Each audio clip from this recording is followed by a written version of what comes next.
बिस्मिल्लाहिर्रहमानिर्रहीम। नाज़रीन अस्सलाम वालेकुम। मैं हूं आपका मेज़बान साबिर शाकिर, वफाकी दारुल हुकूमत इस्लामाबाद से कुछ ताज़ा तरीन इत्तलाआत और हम खबरें आपसे शेयर करते हैं। यहाँ का मौसम बहुत अच्छा है, अल्लाह करे पाकिस्तान का मौसम भी अच्छा हो, सियासी मौसम भी अच्छा हो और पाकिस्तान के अवाम, हमारे जो पाकिस्तानी भाई हैं, उनकी ज़िंदगी भी बदले और उनकी तकदीर भी बदले और उनकी ज़िंदगियों में मुश्किलात ख़त्म हों और पाकिस्तान को भी एक अच्छी लीडरशिप मिले, अच्छी सियासी क़यादत मिले, अच्छी फ़ौजी क़यादत मिले, अच्छी जुडिशरी मिले, अच्छा मीडिया मिले और अच्छे कारोबारी लोग मिलें, अच्छे प्रोफेशनल मिलें, तो मेरा ख़्याल है कि पाकिस्तान की तकदीर बदल सकती है। जिन मुल्कों ने भी तरक्की की है वो सिर्फ़ एक जो चीज़ है वो सब में मुश्तरक है, एक कदर मुश्तरक है, जिसकी वजह से तमाम ममालिक जो इस वक्त तरक्की याफ्ता हैं वो तरक्की याफ्ता ममालिक क्यों बने।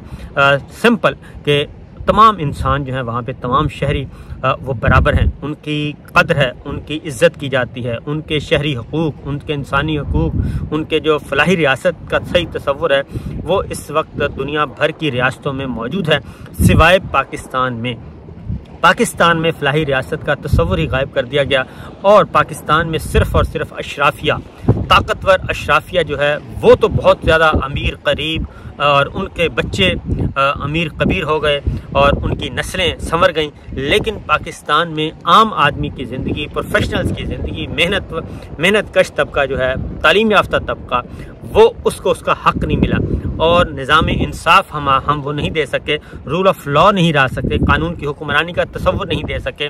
इसी वजह से पाकिस्तान जो है वो बहुत पीछे रह गया और मकरूज़ तरीन मुल्क है, इसके बावजूद कि पाकिस्तान वाहिद इस्लामी मुल्क है जो जौहरी ताकत है, लेकिन पाकिस्तान के अवाम जो हैं और पाकिस्तान जो ख़ुद है वो इंतहाई तरक्की पजीर मुल्कों में शामिल है और एक कहना चाहिए कि उसके पास यहाँ तक कि अभी तक भी वो कर्ज़ की मईशत पे चल रहा है और IMF या फिर वर्ल्ड बैंक या फिर दोस्त ममालिक इन्हीं के सहारे चल रहा है, जबकि हमारे जो पड़ोसी ममालिक हैं और जो हमसे बांग्लादेश जिनको हमने ज़बरदस्ती अलहदा किया वो हमसे बहुत आगे है और वहाँ के शहरी बहुत ज़्यादा आगे निकल चुके हैं, उनकी मईशत तगड़ी हो चुकी है और उनकी किसी किस्म का वहाँ पे उनको ख़तरा नहीं है, उनकी कम अज़ कम उनकी आने वाली नस्लों को कोई ख़तरा नहीं है। लेकिन पाकिस्तान जो है 14 अगस्त आ रहा है, बहुत करीब आ रहा है और आज हो गई है 12 तारीख, 12 अगस्त हो गई है और कल नहीं और परसों यौम आज़ादी मनाया जाएगा। और यहाँ पे पाकिस्तान में तमाम जो, क्योंकि असम्बलियाँ भी टूट चुकी हैं, कौमी असम्बली तहलील हो गई, पंजाब और खैबर पख्तूनख्वा पहले ही तहलील हो चुकी हैं। इस वक्त सियासी जमातों ने इलेक्शन की तरफ जाना है और तमाम सियासी जमातें जो हैं वो और उनके कारकुनान जो हैं वो यौम आज़ादी जोश व खरोश से मनाते हैं।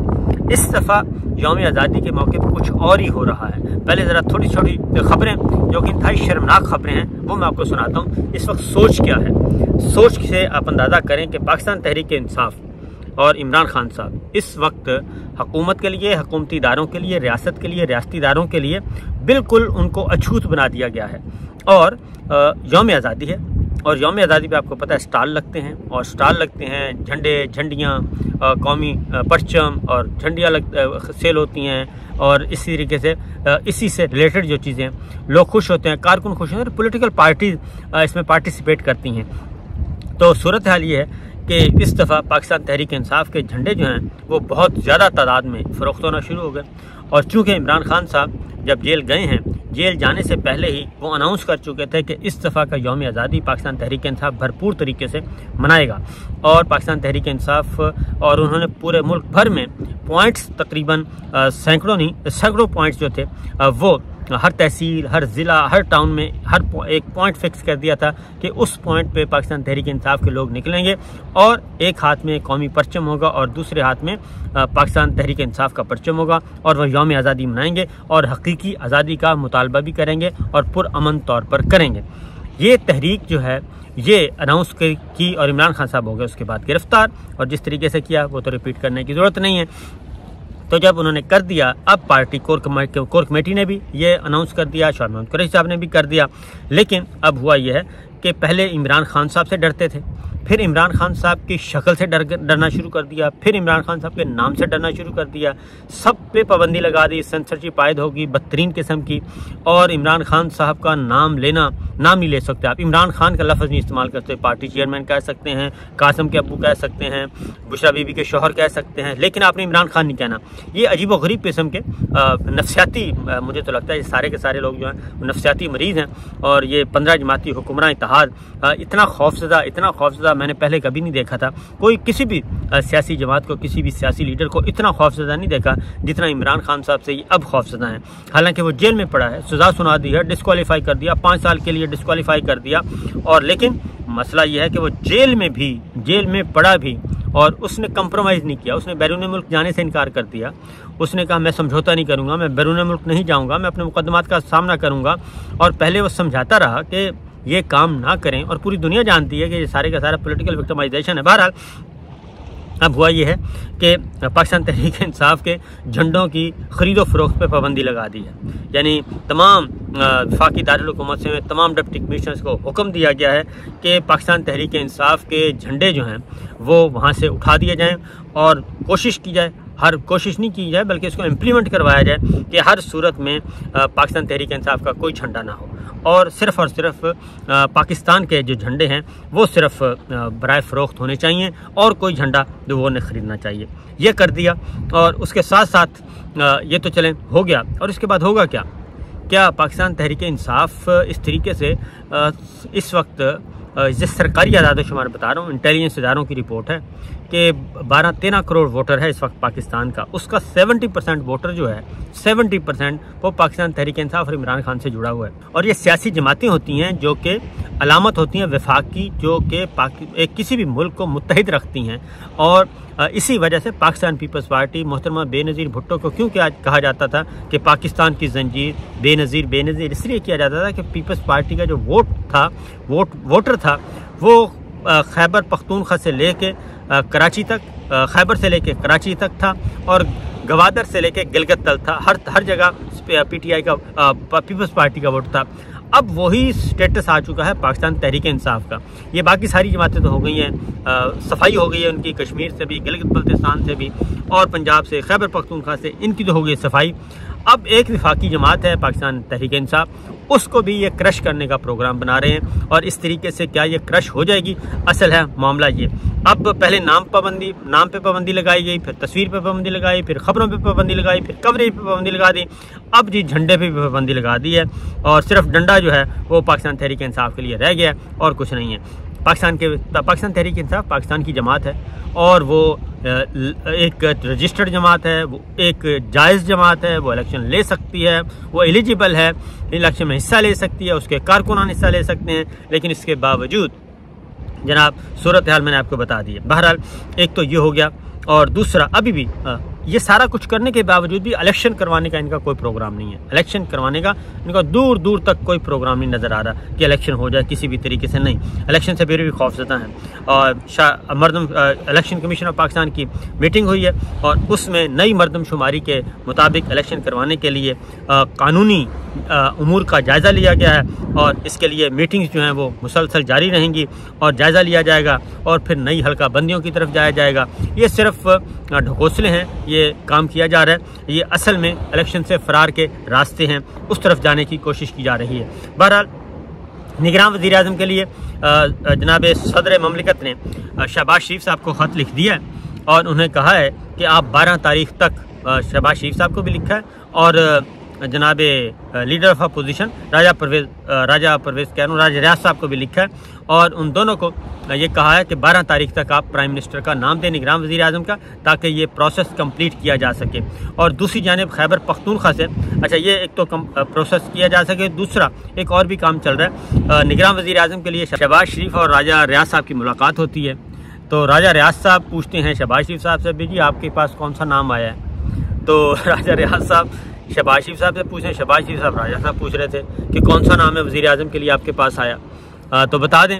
तो बहरहाल ये एक मजाक चल रहा है दोनों में, नाम का पता ही है, हमको। और दूसरी जानिब एक और ख़बर भी ले लें, बहरहाल ये आपको आगे जाके देता हूँ एक और ख़बर, लेकिन एक और ख़बर ले लें, वो ख़बर ज़्यादा जानदार किस्म की है।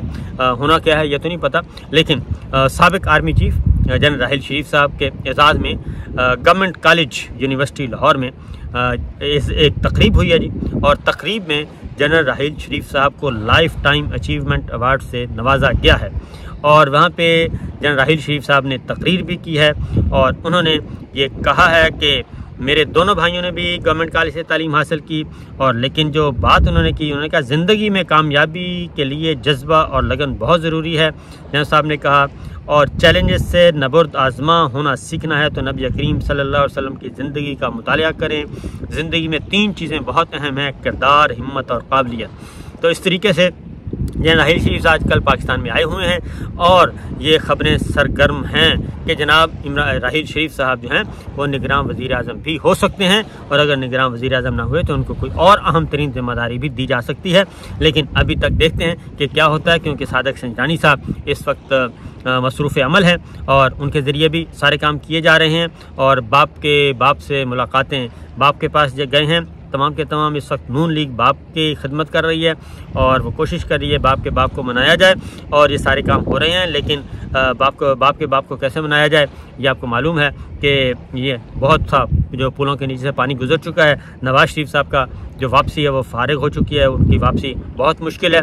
अब एक और ख़बर भी ले लें, वो भी आपके लिए बहुत ज़रूरी होगी कि तमाम वज़ीरों को ख़त लिख दिया गया है, और वज़ीर आज़म शहबाज शरीफ साहब को सदर ने लिखा है, और तमाम वज़ीरों मुशीरों को, मामनीन ख़ुसूसी को ख़त लिखा है काबीना डिवीज़न ने। और उन्होंने कहा है कि जनाब बहुत वक्त हो गया, आपकी छुट्टी हो चुकी है, काबीना तहलील हो चुकी है, अब आपकी हुकूमत नहीं है, लिहाजा सारे का सारा स्टाफ भी वापस करें, गाड़ियाँ भी वापस करें, और जो भी आपके पास सरकारी अमलाक हैं वो भी वापस करें, घर खाली कर दें।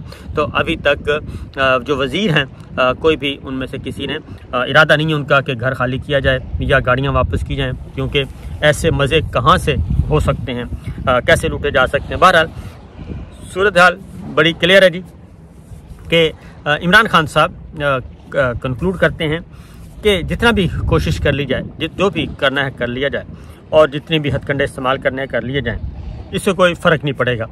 उसकी वजह यह है कि अगेन 12-13 करोड़ है रजिस्टर्ड वोटर, और उसमें 65% वोटर जो है वो नौजवान है।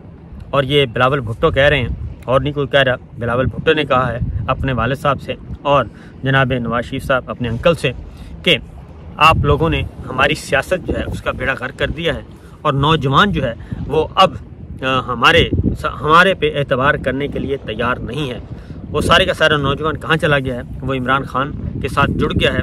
और वो इमरान खान जो कि इस वक्त जेल में, उनको ज़बरदस्ती कैद किया हुआ है, ज़बरदस्ती सज़ा दिलवाई गई, ज़बरदस्ती सज़ा सुनवाई गई, ये सब कुछ है।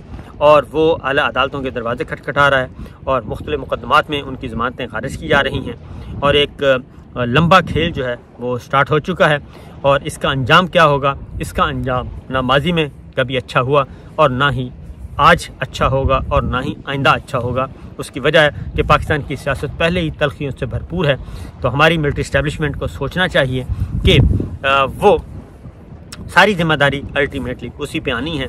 और चूँकि जनरल बाजवा साहब ने ये खेल शुरू किया था, तो जनरल आसिम मुनीर साहब पे ये अब आता है कि वो इस खेल को ख़त्म करें, और वो इस खेल को ख़त्म कर सकते हैं साफ, शफाफ, फ्री एंड फेयर इलेक्शन के नतीजे में, ताकि पाकिस्तान के अवाम और फ़ौज के दरमियान जो बढ़ते हुए फासले हैं वो कम हो सकें। इजाज़त दीजिए, अल्लाह हाफिज़।